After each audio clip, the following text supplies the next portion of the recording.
Next on Speak on Stage, I'm very honoured to be able to introduce to you a gentleman who I really admire and I'm privileged enough to call him my friend. Sir Professor Dr. Gabriele Pao-Pei Andreoli is not only a pioneer of tech and medicine, but he survived with three miracles that he's going to tell us about on this show. And if we've got time, we'll talk about how he's eradicating malaria around the world and also involved in an incredible AI project involving holograms and representatives that will be in the Vatican for you to visit, Pope John Paul II and Mother Teresa. We only have a short amount of time to jump onto this call. Do not go anywhere, but make some notes as I introduce to you the incredible Sir Professor Dr.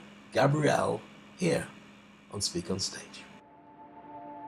Welcome to Speak on Stage with Dave Crane, the podcast where we unpack the art and science of public speaking to help you command the stage with confidence and authority.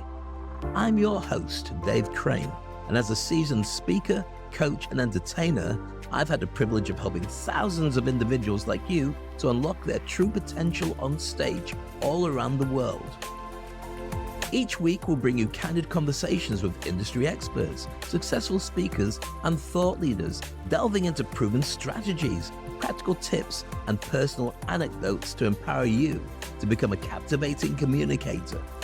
So whether you're a seasoned pro looking to refine your skills, or a beginner taking your first steps onto the stage, this podcast is your go-to resource for mastering the craft of public speaking. So grab your notepad, open your mind, and get ready to amplify your impact as we embark on this journey together. Welcome to Speak on Stage with Dave Crane. Together, let's jump and grow wings on the way down. Sir Professor Gabriele, I've met you numerous times and you invited me. I'm so polite to take it because it was just an amazing thing. Invited me to speak in the Vatican, which was an incredible experience. But here's the thing. In the time I've known you, every time I have a coffee and a chat, you tell me something incredible that I didn't know about your life experience. Now, what's bizarre is you and I are the same kind of age, and I thought I'd done okay, but I've never had three miracles happen to me in my lifetime. Now, I know you don't think of it like that, but there's something very special. Could you mention, in fact, let's just start something simple, falling out of a plane without a parachute and surviving it. That's a big one. Can you tell me more about that? Well, I did have a parachute, and the problem was that when you were on war zone, that you launch from 300 meters, which is really short. You know, it's probably most skyscrapers nowadays are double that height. And when I jumped off, I soon realized that something wasn't going the way it was supposed to, and you really have few seconds. And one thing that I can tell you, that out of all the practice, because to get to that point, to jump into war zone, you have to do a lot of training, a lot of pressure on you when you train for that moment, and that taught me a lot, because you so focus on what you're doing, and you never think that something will go wrong. And in the very last moment, when I realized I was too fast and too close to the impact, what I recoup out of everything I've done in my life, I said, if I'm going to die, I want to die in the right position. So I put myself in the best position I could to be to do the last thing. I wanted to do it right. And this is something that I always keep in mind, everything I do in my life. Even, I try to do things like it is the last thing I'm doing. I'm going to try to do it right. I'm going to be, the best I can be. Then after that, wait. What position is that? Because anybody who's jumping out of a plane now is going to say, Gabriele, what was the position you chose? Well, you have to pit with your feet straight, your legs a little bit bended. You have to be focused on front of you. and so you try, and then when you hit the ground, you do a little roll, because when you jumping with a military parachute is a round one usually, so it goes down really fast. It's not one of those square ones or rectangular ones where you can really direct yourself. Usually what you do in as a regular paratrooper, you jump off with a round one, which is really really small. It really goes down fast. You don't want to be intercepted. So you when you arrive down, you have quite synergic uh, power, and so you have to try to disperse that with a maneuver. And so you want to land with your legs really close, tight to together, and you want to do a roll after you do it. Unfortunately, I was too fast, and I heard the thing that I remember. I heard this big crack, like something really, like you take a branch of a tree and you just break it into pieces, and you hear that crack noise, and I really reverberated through all my body, and then I went just black. And it's too much adrenaline coming inside your body. And the next thing I remember was the smell of blood, and the smell of grass, because after the impact, I impacted in a grass field, and the smell of grass, and then I start regaining conscience and start realizing what was around me. So that was about, this was about this. It's kind of graphic. I put it down in a book that is called Almost Like a God, but not referring to me, but referring to each single one of us, and the capabilities and the possibilities we have, and to take a good lesson out of everything we do. Now, I know we're short of time. So then what happened? What was the next thing? You woke up in hospital, or you're about 10 feet on I was, the ground? I was taken to first aid. Then I was, put on a plane and airborne to a different location where they took care of me. Goodness me. That's number one. Number two, let's look at let's see, the cancer. I think the cancer is Okay. a strong one. Um, um, I started coughing, and I was coughing and coughing, but I was, of course, all of us, we have this kind of mentality. At least I did in the beginning, where it's not something that regards you. You are stronger than anybody else. Somehow you want to believe that all the horrible things that happen always happens to somebody else. So we never check our body. We never, took really care of, our integration. I did a lot of biohacking, and evolutionary biohacking is what it came after. But it was always, to performance, to get, to a one point, to be more performing, to be, to be right on the spot with whatever was my goal at the time. And I was, and I never thought that I had to look for the long run. I was always looking, in the short terms, which one is my goal? This one is my goal. I'll do anything I can to make it, to make it to that point. Um, then, I start coughing and coughing, and, and at the time, people around me start saying, well, there's something wrong with you. And I was like, yeah, we'll go away. Don't worry. It's just going through. And after 6 months or 8 months of, it's just going through, finally, this person who was very close to me took me to the hospital, said, that's enough. You're going to be checked out. You're going to, do an X-ray, and you have to. And I was like, well, it's not useful. We're just wasting time. And of course, I still have the cough, by the way, but this is a totally different story. So by the time I get an X-ray, and the doctor calls me in and said, well, I see a big dark spot on your lawn, and we have to to find out what it is, because it's not normal. Now, bear in mind that my mother died of cancer, on the lawns, few. I was just 4 years before. So it was very fresh into my mind what that implies, what that means. I had to take care of her. I saw her, falling apart little by little. So it was very fresh into my mind. What's the path you're going to take? So I was like, oh wow, it's like a cold shower. You just wake up, really fast, and you go like, wow, what can I do? So I'm a Catholic. I went to pray, and the usual routine. But then soon you realize it's not enough. It's not like you're gonna fight cancer just by believing it's going to go away. You got to take action. And I was bleeding. By the time I know it's not nice to say, but anyway, that really forced me to come to terms with what I was my life. And at the time, my daughter was already 7, and I wasn't worried about me. I was worried because I lost my father when I was 12, and I know what it is to grow up without a father, and I didn't want her to go through that. And I was really miserable in thinking that I didn't take good care about myself. So that was another good lesson. They did remove the cancer. It was about 4 centimeters into my lung. Ever since, I've been taking good care of myself. I do supplements. I do, IV. I do all I can. As a matter of fact, yesterday I was doing my IV. I do it by myself, by the way. I'm a medical doctor also. So I do take care of my body now.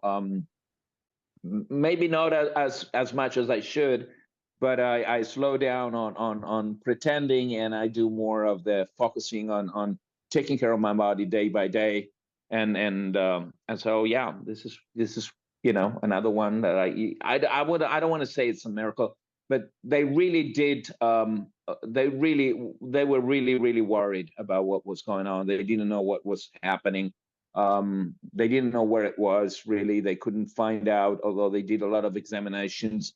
But it was in a very tricky place behind my heart, near the arteries, the main artery, and between my lungs. So they couldn't really place it. So they were really worried there was a touch to the heart or the touch to the artery, and that would have been very difficult to remove. They had to do a lot of procedures, store a lot of blood, because they didn't know once you get in there, it gets really messy. So they were really worried. But so that's the first thing I asked when I woke up. I asked, I said, so how did it go? They said, well, you're speaking. It went well. Yes, it's a good At least sign. good enough for you to be speaking again. Now we're going to talk about your amazing projects, but we've got one more miracle to talk about, which is a third one, which is being lost inside caves.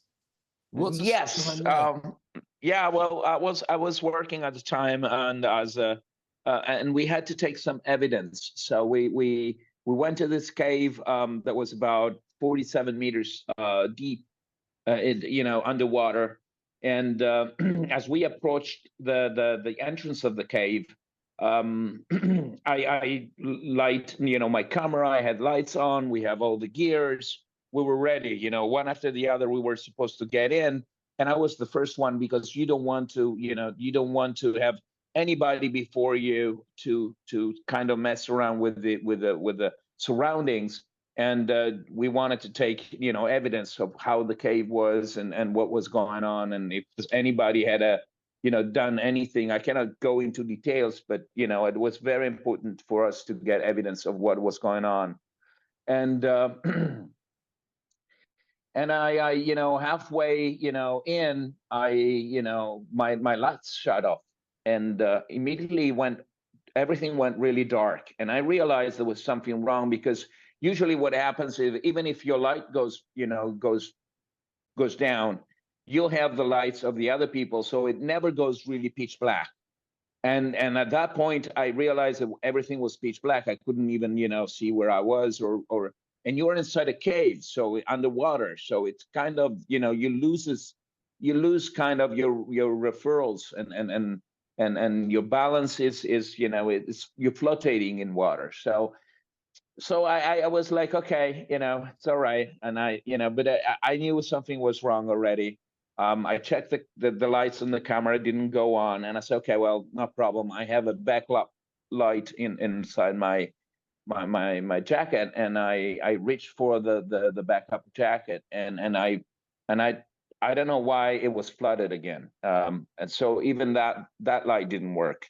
Wow. So at that point, I started, really breathing heavily, and I was down with oxygen. And what happens is on the second stadium, the more you start trying to breathe out, and the second stage, which is the mouthpiece, start making more resistance, and the more air I asked, and the more resistant what I encounter. So I start panicking because I couldn't breathe. It was not enough air for me.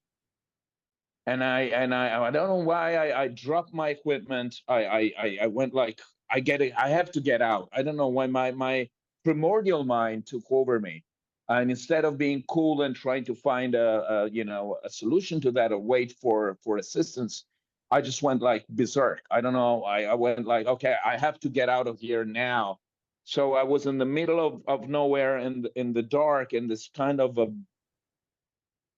nowhereness, and I opened my jacket, I dropped my equipment, I took out my mouthpiece, and I start, and I bang into the ceiling of the cave. There was no way out. I didn't know where to go, really. I was just, and I hurt a little bit myself, but you have the wetsuit, so kind of didn't really cut me or anything. I was just kind of there.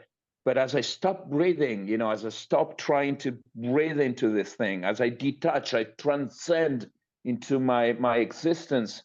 And I was like, okay, wow, I have no way out. There is no way for me to get out of here. I don't have it. Even if I did try, I didn't have enough air to go back to the surface, even if I would find, a way out. And so I don't know. In having all these thoughts and thinking about my daughter again, and saying, okay, where that's why I always say that it's very important people you relate to, and the people you have around you. And I start thinking, oh, how she's going to take it, how are they going to tell her?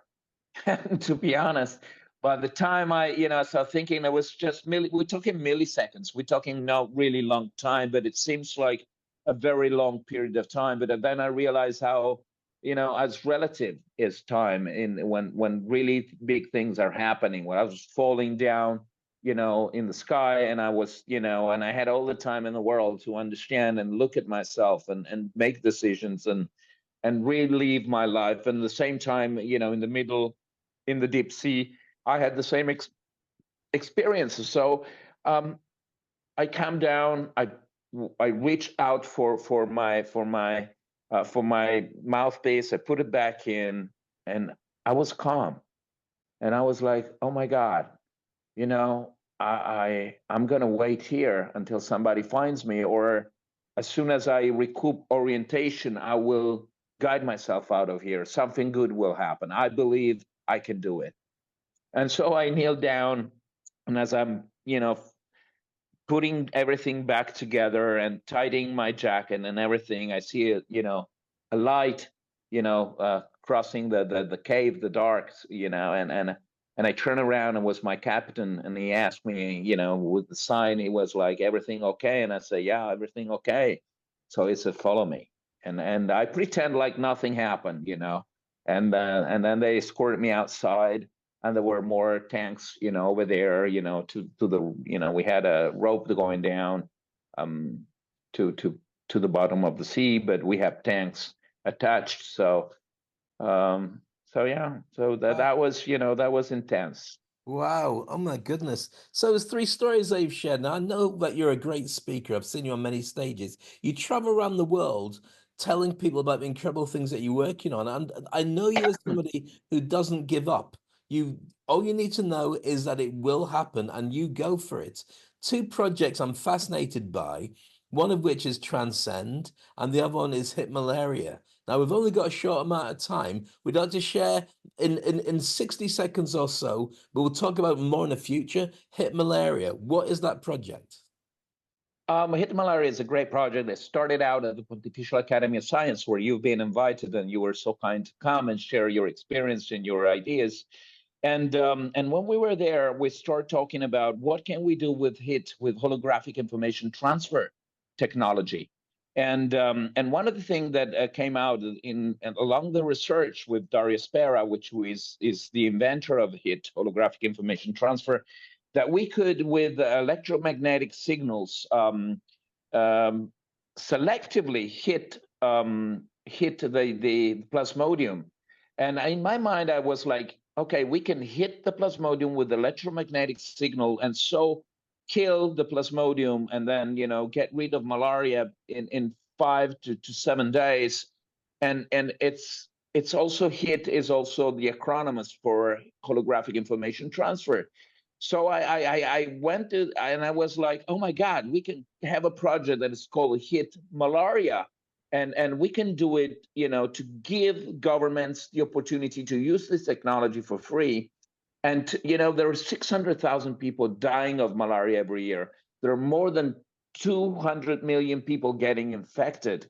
And the impact of having a technology given for free to just get rid of this problem, to get rid of the plasmodium and this parasite, well, the impact is just unbelievable. And I was like, okay, I don't know if I can convince people. We have all this the scientific evidence. It's a medical device in Europe already. We're working with many hospitals, with many governments, and I said I want. This is what it looks like. This is what it looks like. Yes. This is Yeah. the band Yeah. that you put on. That's you put on that. Actually, I have it here, and I just put it on the wrist also of Oliver Stone, the director. And this is not actually the one that is used to cure malaria, because the one that is used to cure malaria is really 2 pieces. It's one piece that goes around your wrist, and another piece that it goes, on your skin where the liver is a little sticker. So the difference between the impedance will activate the 2 bracelets, the bracelet and the patch, and will start, hitting the plasmodium. So it's really interesting. The technology is amazing, and it can be developed in a lot of ways. But I say, if we can only, even if we can only do that, it's just amazing that we can help so many people, and we can, really make a difference. By the way, at the G7 just a few months ago, it was shown the data, and it's about 14 billion a year that the world loses for malaria. Wow. So just think about the impact we can have economically. We can use those, 14 million. And even if there were 10, a billion, as a matter of fact, not million, 14 billion. Even if we're 10 billion, can you imagine what we can do with that kind of money? What an incredible project. My team, your team have told me I'm only allowed to have you until now. So I don't even think it's time to jump into the transcend conversation, which is about creating holograms of Pope John Paul II and Mother Teresa to put in the Vatican. And we can't. Well, let me stop you. It's been developed in so many other different ways. Now it's a platform. So we're almost there, though. We'll come back to this again. It's been such a pleasure to catch up with you, and you're such an inspiration to so many people. And I'm really grateful to call you my friend as well. Have the most amazing day. I know you're going off to talk to some incredible people now. I look forward to seeing you on a stage and catching up with you soon again. Thank you so much for your time. I'll catch you soon on Speak on Stage. Well, thank you, Dave. It's been great. I have to run. As you know, right now I'm in Rome. I'm heading to the Vatican, so I'm not too close. But I'll get there in time, and then on Sunday I'm flying to North Macedonia with the Prime Minister. We keep on moving on so many different things, and rebuilding a church over there, but also moving. The Minister of Saudi is coming in, so there's a lot of things going on, and I look forward to have you again at the Pontifical Academy of Science inside the Vatican to speak and to share all your experience and to grow together. For me, the communion of thoughts and ideas and the way we evolve together is very important. Thank you so much. I can't wait to have you for part 2 of your incredible story on Speak on Stage. Thank you so much. Anytime, you just let's do it.